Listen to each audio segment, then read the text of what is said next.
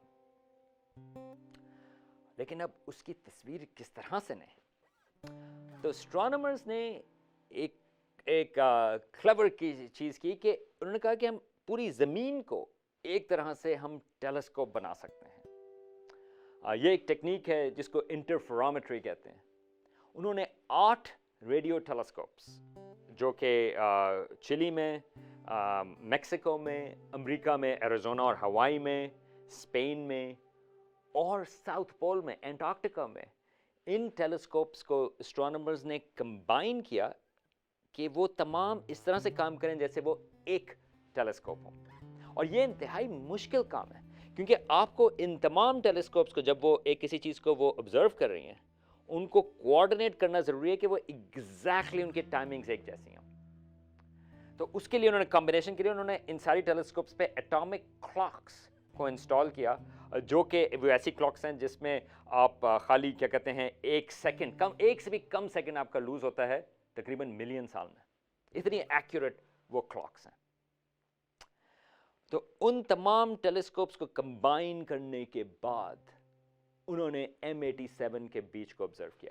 اور یہ جو کمبینیشن ہے ان ٹیلیسکوپس کا اس کی ریزولوشن مطلب یہ کہ کتنی چھوٹی چیز وہ دیکھ سکتی ہے وہ ایسی ہے کہ اگر آپ کے پاس کوئی کرکٹ بال ہو چاند کے اوپر آپ اس کو بھی دیکھ سکیں, آپ اس کے سرفیس فیچرز دیکھ سکتے ہیں اگر وہ چاند کے اوپر ہو. اتنی پاورفل ہے یہ ٹیلیسکوپ.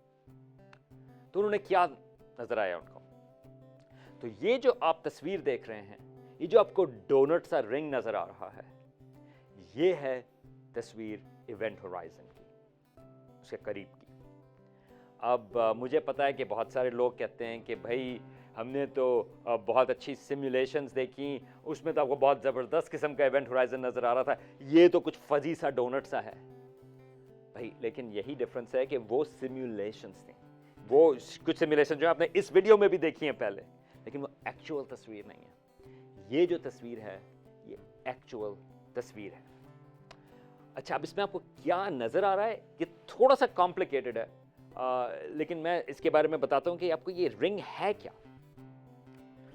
یہ جو تصویر ہے, یہ جو تصویر ہے یہ بالکل ایونٹ ہورائزن کے قریب سے آئی ہے. ایونٹ ہورائزن کے قریب مٹیریل جو ہے وہ گھوم رہا ہے اور وہ انتہائی گرم ہے. اس کی فرکشن کی وجہ سے, بلیک ہول کی گریوٹی کی وجہ سے وہ انتہائی گرم ہے اور اس کی وجہ سے وہ لائٹ پروڈیوس کر رہا ہے. پلازما ہے ایک طرح سے اور جو لائٹ پروڈیوس کر رہا ہے. تو یہ جو لائٹ یا روشنی ہے, یہ جو فوٹونز ہیں وہ بہت سارے جو ہیں, جو اگر ایونٹ ہورائزن کے قریب ہوں گے تو وہ تو اس کے اندر چلے جائیں گے.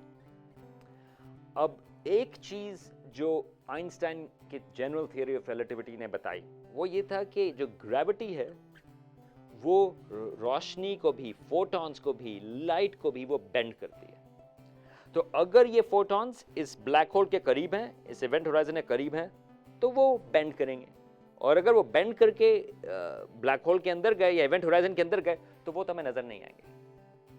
لیکن آپ یہ دیکھ سکتے ہیں کہ جو فوٹونز تھوڑے سے اس کے فاصلے کے اوپر ہیں وہ بینڈ ہوں گے, مگر بینڈ کر کے وہ بلیک ہول کے پیچھے سے واپس سے گھوم کر ہماری طرف ہمیں نظر آ سکتے ہیں. یہ تصویر, یہ جو تصویر ہے, یہ جو رنگ ہے, وہ اس ایونٹ ہورائزن کے قریب جو فوٹونز تھے جو ایونٹ ہورائزن کے اندر نہیں گئے بلکہ گھوم کے وہ اس کے گرد سے نکل کے وہ ہم تک پہنچے. ایک طریقے سے یہ آپ کہہ سکتے ہیں کہ یہ ایونٹ ہورائزن کا سایہ ہے یا سلویٹ ہے جو آپ کو نظر آ رہی ہے. اور یہ چیز خالی ہمیں اس ایونٹ ہورائزن کے پیچھے کی چیز نہیں, بلکہ پیچھے کی چیز, آگے کی چیز اور سائڈ کی چیز, وہ تمام شامل ہیں اس رنگ کے اندر. اور اس کے علاوہ آپ کو یہ نظر آ رہا ہے کہ یہ جو نیچے کا حصہ ہے اس رنگ کے وہ تھوڑا سا برائٹ ہے اور اوپر کا حصہ جو ہے وہ تھوڑا سا فینٹ ہے. اور یہ چیز بھی آئنسٹائن کی تھیوری آف ریلیٹیوٹی کی پریڈکشن ہے, کیونکہ جو چیز برائٹ ہے اس کا مطلب یہ کہ وہ جو اس میں سے فوٹونز ہیں, جو لائٹ ہے, وہ ہماری طرف آ رہی ہے, اس کو کہتے ہیں ریلیٹیوسٹک بیمنگ, اور جو اوپر کی طرف ہے وہ ہم سے دوسری کی طرف جا رہی ہے.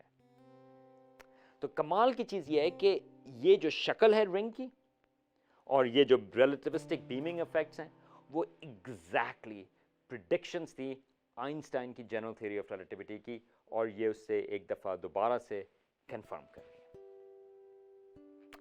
لیکن اب ذرا بڑی بات کرتے ہیں کہ یہ جو تصویر ہے یہ ایک طرح سے امیزنگ ایگزامپل ہے ایک ہمارے انسانوں کی کوآپریشن کی۔ اس کے لیے 200 لوگوں نے کام کیا اور بے انتہا ٹیکنالوجی کو کمبائن کیا اس تصویر کے لینے میں۔ لیکن ان سب چیزوں کو چھوڑ دیں، آپ 1 منٹ لیں اور آپ سوچیں کہ یہ جو تصویر ہے، یہ جو رنگ ہیں فوٹونز کے جو آپ کو نظر آ رہے ہیں، یہ جو فوٹونز ہیں وہ ایک وقت ایونٹ ہورائزن کے بالکل قریب تھے، اور وہاں سے وہ نکلے، اس کی جو اکریشن ڈسک ہے وہاں سے نکلے، پھر M87 گیلیکسی وہ وہاں سے بھی نکلتے ہوئے آئے، اور ان کو 55 ملین سال لگے ان ٹیلیسکوپس تک پہنچنے میں، اور پھر وہ یہاں پر پہنچے اور اسٹرانومرز نے ان کو ڈیٹیکٹ کیا، اور 10 اپریل 2019 کو آپ نے اس کی پہلی دفعہ تصویر دیکھی۔ اور یہ ایک لحاظ سے امیزنگ ایگزامپل ہے انسانوں کی جستجو کی۔ ایک طرح سے آپ یہ کہہ سکتے ہیں کہ اس قسم کی چیزیں، اس قسم کی جستجو وہ ہمیں انسان بناتی ہے۔